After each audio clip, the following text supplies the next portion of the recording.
কুমিল্লা কেন্দ্রীয় কারাগারের দক্ষিণ পূর্ব পাশে ঢাকা চট্টগ্রাম পুরাতন মহাসড়ক সংকীর্ণ করে সীমানা প্রাচীর নির্মাণের অভিযোগ উঠেছে খোদ কারা কর্তৃপক্ষের বিরুদ্ধে। এতে জনসাধারণের চলাচলের একমাত্র সড়ক দখল ও দীর্ঘদিনের ফুলের বাগান ধ্বংস হয়ে যাচ্ছে বলে জানিয়েছেন নগরবাসী। মঙ্গলবার দুপুরে সিটি কর্পোরেশন ভবনের সামনে মানববন্ধন ও বিক্ষোভ করে সচেতন নাগরিক সমাজ। বক্তারা বলেন, উন্নয়নের নামে জনস্বার্থ ও পরিবেশ ধ্বংস কোনোভাবেই মেনে নেওয়া হবে না। বিতর্কিত নির্মাণ কাজ বন্ধে ৭২ ঘন্টার আলটিমেটাম দিয়ে কারাগার ঘেরাও সহ কঠোর আন্দোলনের হুঁশিয়ারি দেন আন্দোলনকারীরা। পরে একটি মিছিল শহরের প্রধান সড়ক প্রদক্ষিণ করে গণপূর্ত ভবনে স্মারকলিপি প্রদান করে।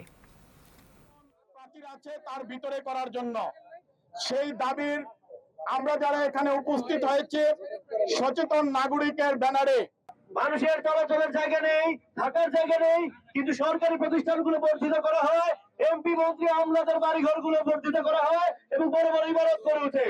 আমরা গণ অভ্যুত্থানের পরে নতুন বাংলাদেশে কোন সিদ্ধান্ত জনসম্পৃক্ততার বাইরে যাওয়া যাবে না। জেল কর্তৃপক্ষ তাদের জায়গা দখল করার জন্য যে প্রাচীর নির্মাণ করছে, আমরা তার তীব্র প্রতিবাদ এবং নিন্দা জানাই। দ্রুত সময়ের মধ্যে এই প্রাচীর নির্মাণের কাজ বন্ধ করতে হবে।